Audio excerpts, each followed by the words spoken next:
Hi, and welcome to Coaching Voices Podcast. I'm Pravin Sharma, an executive and leadership coach and consultant with over 2 decades of experience in the industry. I truly believe in the transformative power of coaching and the profound impact it can have on people's lives. In each episode, we dive into candid conversations with seasoned coaches, exploring what coaching really is and whether it's the right path for you.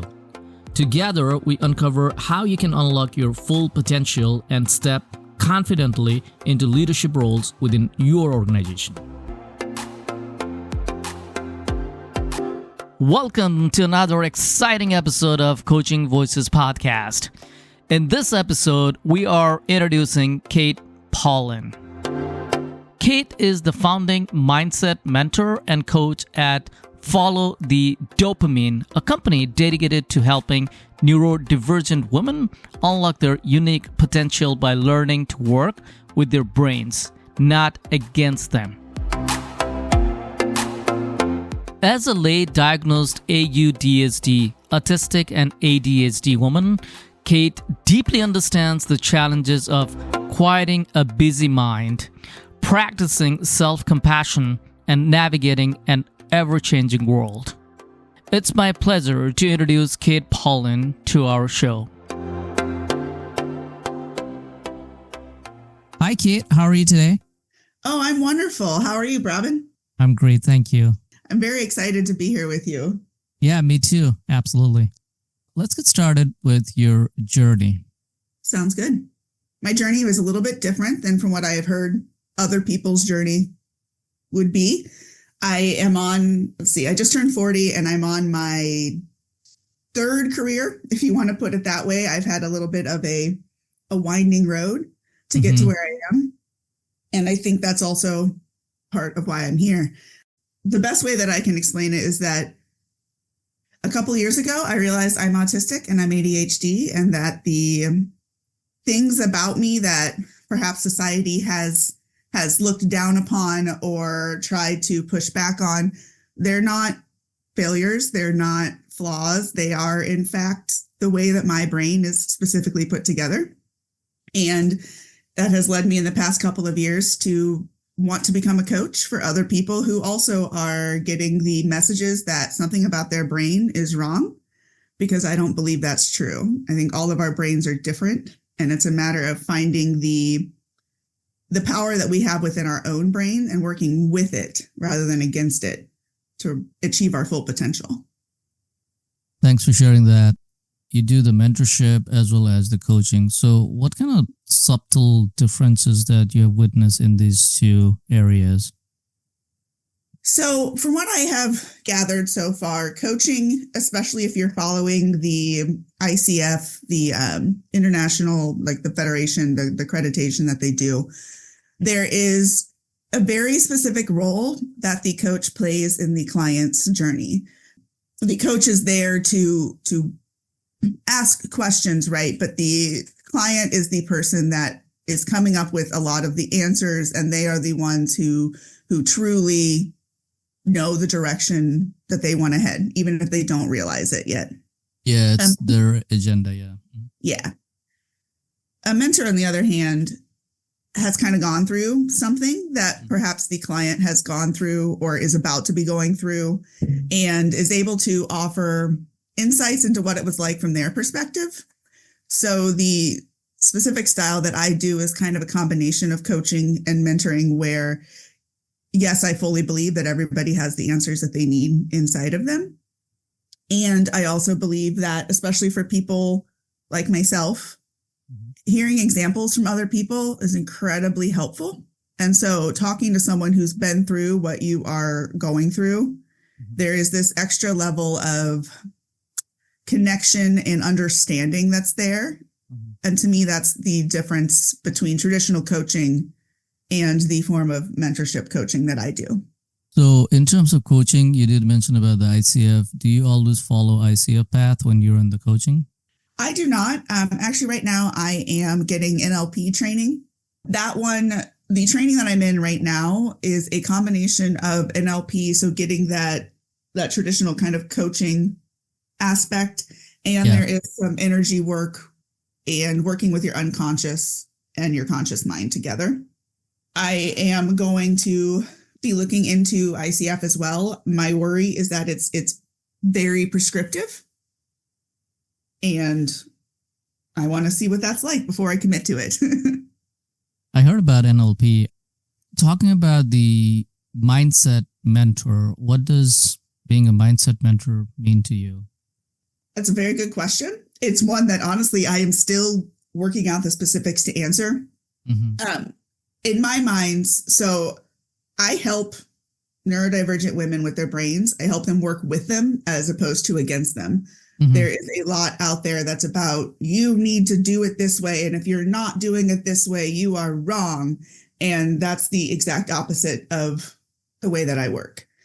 I think that we all have certain things that we lean to, certain things that make more sense to us. Like some people like watching videos. Some people prefer listening to podcasts. Some people like to read articles. I think it's all a matter of getting variety in the world. And by saying everybody needs to do it all the same way, that just seems really boring and constrictive. It is, yeah. You focus on facilitating self-awareness in neurodivergent women, right? Yes. What are some of the key challenges, or I would say obstacles, that prevent those people from truly understanding themselves? And with your mentorship, self-awareness, how do you help these clients to overcome these challenges? So I think the number one problem or issue, challenge, whatever you want to call it, and I think this is honestly probably true for all of humanity, not just neurodivergent people, is people talk to themselves critically because they think it's going to motivate them to make the changes that they want to make. And that is using fear as a motivator. And there are other ways to motivate yourself that perhaps are more sustainable. And I don't have like those specifics that I can tell you, because for everybody it's different, and for each point in your life it's different. So the way that I work is we're coming at this with a curiosity, with an experimental kind of mindset to it. So the way that we think about things, that changes everything. I could get into the whole NLP of it, but the basics of it is that we are all bringing in information and our brains are sorting it all around in the ways that make sense to our specific brain based on our past and the people that we surround ourselves with and all of those. And we use all that information to create these internal representations in our minds. And so by understanding the way that our brains take in information and how everybody's brains take in information differently, and combining that with a practice of talking to yourself the way that you would talk to a friend, be supportive. I find for me personally, and everybody that I have worked with so far, that when you are on your own side, when you are telling yourself, look, this is going to be hard, but we're in this together, like almost talking to yourself like another person, right? It brings this whole level of A, I'm not alone. B, I can do this. I can talk to myself. I can support myself in ways that are going to move me toward my goals, move me toward what I want, and not beat myself up for any little setback. In your personal life, I mean, since you've been in there and you took a step forward to go from point A to point B, what are when that happened, like, oh, I can do this, right? Where is that inspiration came from? The best way that I can answer that is that it came from my intuition, and I was able to hear it because I have been working on ways to regulate my nervous system and be open to what the universe is going to bring my way. The reason I ask that question is a lot of people who are stuck, they do not see the light towards the end of the tunnel. They tend to go and then, so this is the beauty of the coaching I'm talking about, because I know more about coaching than mentoring because I focus on coaching, right? Yeah. So coaching will unlock your potential that you never realized it can do. So that's why I was wondering whether or not you have any kind of coaches or any kind of mentor, I would say, in the past that led you to believe that you can do it. I'm trying to think of how I want to answer that. I've had people who've come into my life, and I believe that the universe delivers people as we need them. And so, for me, it hasn't so much been a specific coach or a specific person. It has been the way that these have combined together. So it's been my sister. It's been people that I've worked with. It's been people that I have worked for. It's an amalgamation of all of these pieces leading together. And I think it's not like it was one thing that all of a sudden made this like make sense or made me be able to do this. It's been a journey, and it's been accepting that I can't control the direction that everything goes. If that makes sense. Yeah, it does. It does. It's been reading books. I mean, one of my special interests is psychology. So I have read many things by Brene Brown and Gretchen Rubin and other psychologists, like researchers, anything along those lines I can get my hands on. Susan David, Kristen Neff. All of these people have been working in the field of psychology and research and looking into emotions and vulnerability and shame. And it's studying their studies that have kind of gotten me here. So when we talk about the calming of the brain for people who are diagnosed with ADHD, I heard that it could be a little challenging to calm the mind, not just for ADHD, but for everybody. I mean, so a lot of people go into the practice of doing the meditation early in the morning. So there are so many different meditation practices that are out there I heard about this TM practice that can definitely help you out in calming your mind and getting your, thoughts together, that kind of thing. So for neurodivergent individuals, it can be more challenging. That's what I heard. What are the strategies or the tools do you recommend that can help in getting that balance there to filter out those noise and finding the inner peace? Well, the one thing I want to start with is I do not view it as calming the mind. I view it as working with my mind. My mind never stops. It is never, ever, ever silent up there.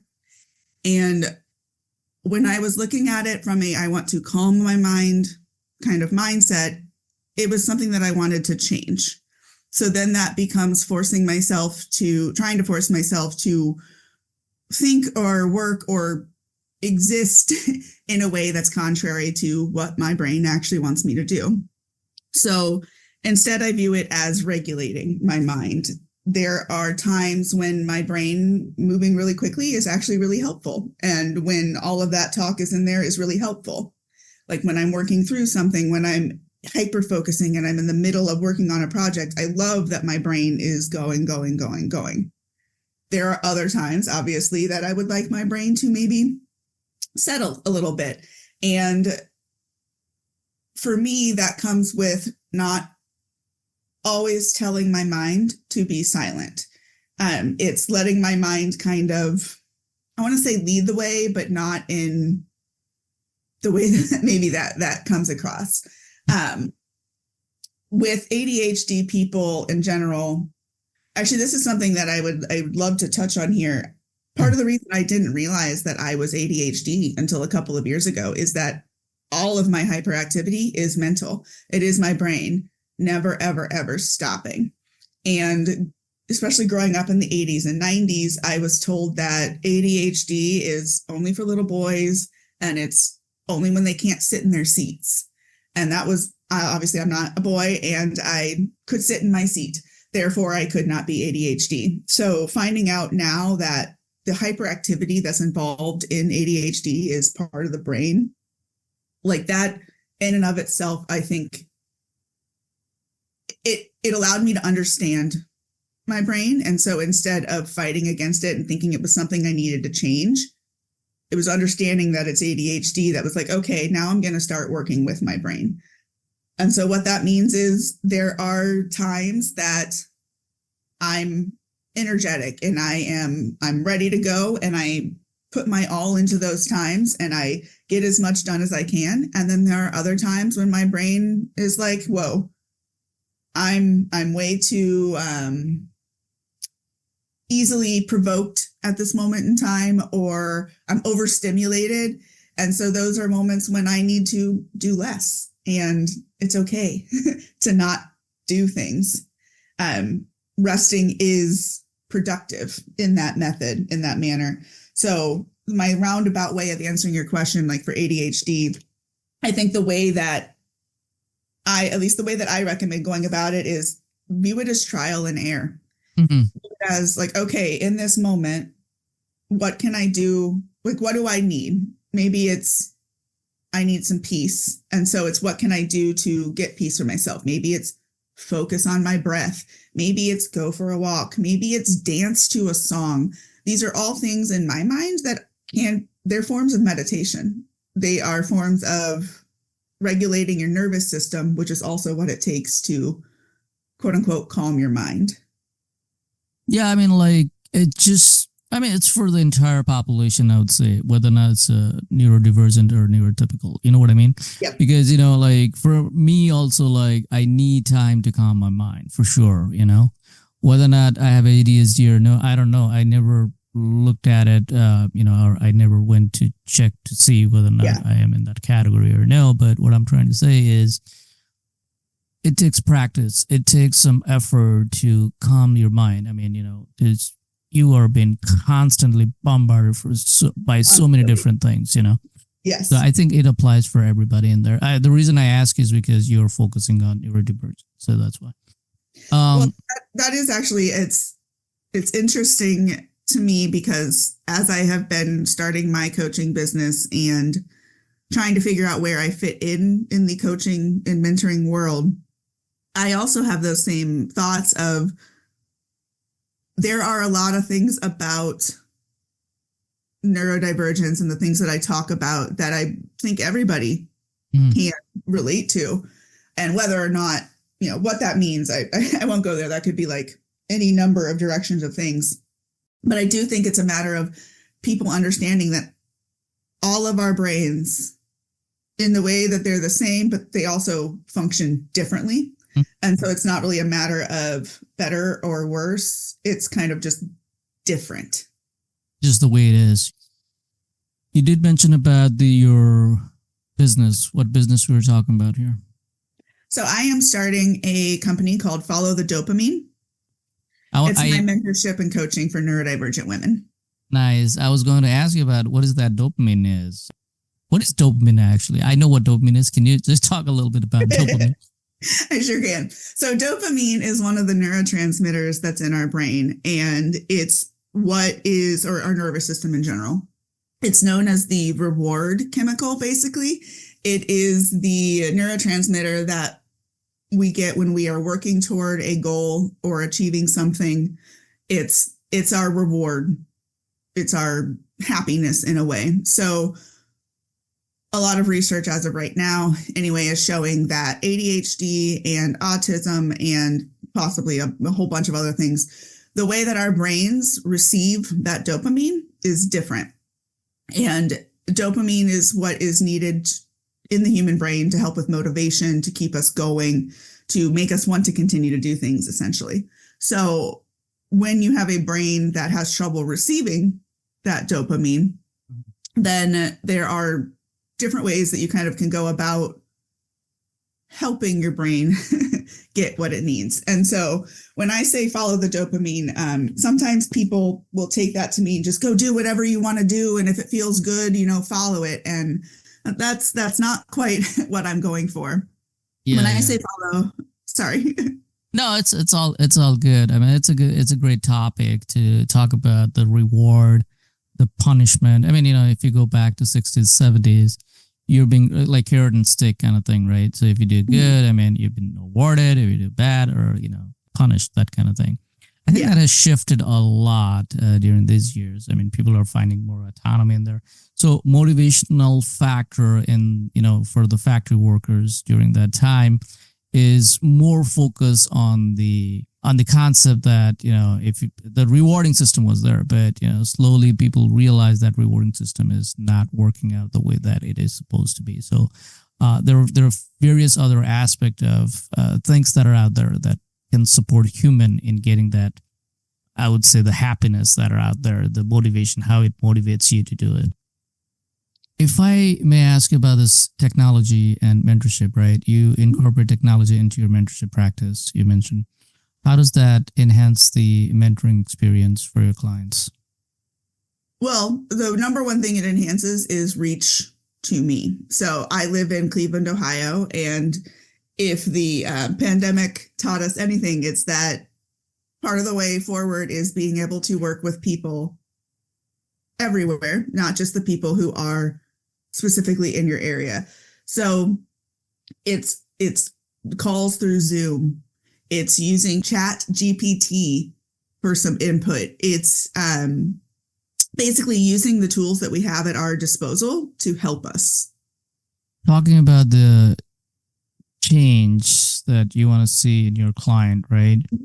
What advice you would like to give for neurodivergent women, because that's how you primarily works with, who are struggling to find the belief that they have? I would say the number one thing is you are not broken. You are not wrong. It is a matter of figuring something else out. And you do have the answers, and you have other people in the world with the internet and everything. There are more people who think like you, who act like you, who do whatever it is that in your mind you're saying, I'm wrong because I'm A, B, C, D. There are millions of other people who are also A, B, C, D. Yeah. It's just something to work with. It's not something to work against. And just in general, like you were talking about fear earlier, and I really think that the way out is through. That thing that you are pushing against, that thing that you are resisting, that thing that you don't want to do, that's probably where you need to go. When you are helping your clients, the monumental change that you're going to witness is somebody started and the way how it is right now. So some kind of indicators, some kind of like understanding that the change is happening there. Mm-hmm. How do you discover this, I would say, empowering changes in your clients as you go through your program? So I do use the M-word metrics. I have certain metrics in place that I use. I was going to ask you about the metrics, but yeah. Go ahead, please.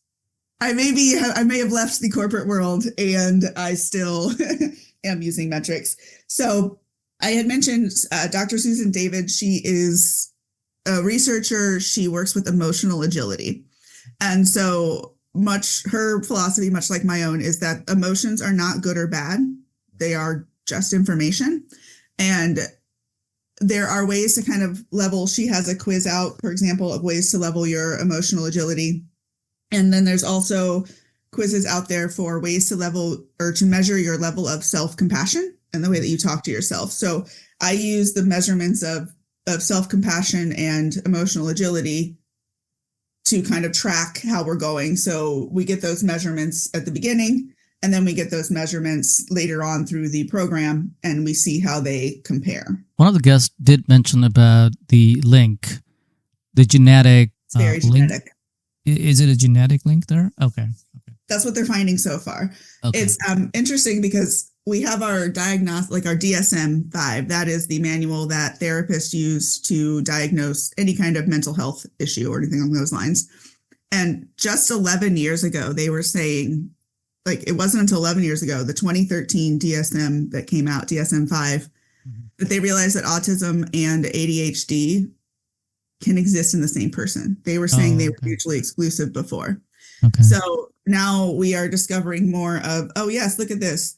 Autism, ADHD, these are genetic factors. And that's also part of why so many more people are, it almost seems like, are more people ADHD these days? And it's like, no, it's just that we're getting access to more information now. We as humans have more access to information that's showing that, our parents never thought something was wrong with us because that's also how our parents work, right? Like that kind of mentality. Yeah. Yeah. Yeah, absolutely. Yeah. Like I said before too, right? I mean, I might be in that category. I mean, but I don't know. It's possible. Absolutely. Well, it's also like as people with children, as their children get diagnosed now, then they're coming, it is kind of more of, oh, you're saying that XYZ about my kid means this. Oh, I think that's me too. Yeah. That's a very good point, right? What is your long-term vision for your work? How do you see the conversation around neurodivergence is going to evolve in the future? My theory about like neurodivergence in general is that I'm not 100% sure that neurotypical is actually even a thing. I think that all of our brains, it is a neurodiverse. We are a neurodiverse species. And I think that as time goes on, we're going to find these are just more variations of the human brain. And I'm really curious where evolution is going to come into play as well. For my company, I am working on one-on-one right now. I'm starting to add in group coaching elements as well. And my goal is to grow my company to a point where myself and adding in a couple more mentors or coaches have the ability to help anybody who comes our way, especially with late diagnosis. When you are someone who's lived 30, 40, 50, 60 years, and then you discover that you are autistic or ADHD or OCD or dyslexic or any of these other things that fit underneath the neurodivergent umbrella, there comes this point, you're in this liminal space where you're transitioning from life as you knew it before to life as you're understanding it now. And you're kind of you're looking at your past with a whole new lens in place. And your brain then gets really busy trying to mesh everything together, trying to integrate what it now knows with its history. And that can be a very overwhelming time. And so the goal for my company is to be there for people during that time, specifically women. I may branch out as time goes on, but it's to have my company be someone who's there with our mentorships to guide people through that transitionary period. Yeah. How do you find clients? What are the strategies that you follow to get those clients? Well, that is a question that I am asking myself every single day. I am more of the organic kind of marketing person. I know that there are ways to buy ads and do all these things and play into the algorithms and et cetera, et cetera. And if you're someone who likes to do those things, go for it. I, on the other hand, like to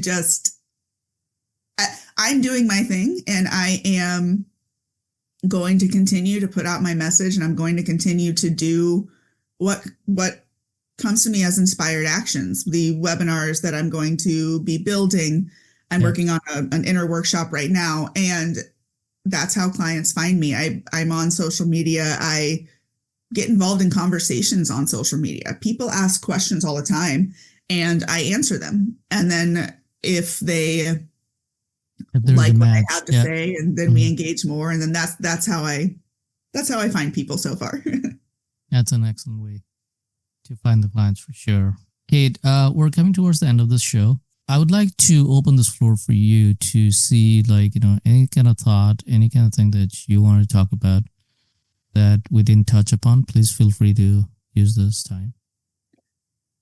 The only thing that's coming to mind that I want to say is that, and now it just left my mind because ADHD.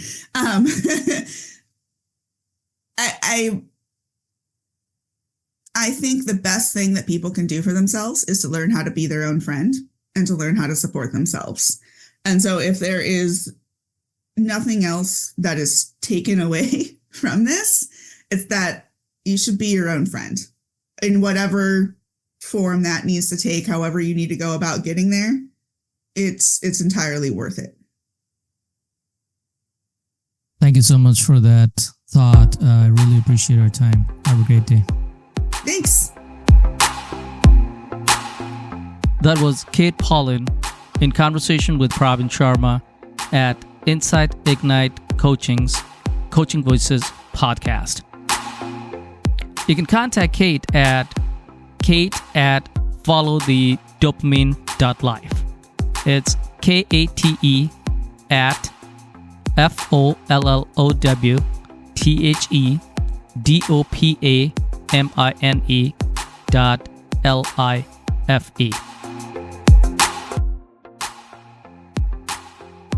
Thank you for tuning into this episode of Coaching Voices podcast. I hope today's conversation gave you valuable insights into the world of coaching and leadership. If you enjoyed this episode, please take a moment to subscribe, rate, and leave a review. It helps others find the show and supports us in continuing to bring you inspiring content. Do not forget to share this episode with anyone you think might benefit from the discussion. And if you're looking to explore coaching further or have any questions, please feel free to connect with us. We'd love to hear from you. Until next time, keep growing, keep leading, and stay curious.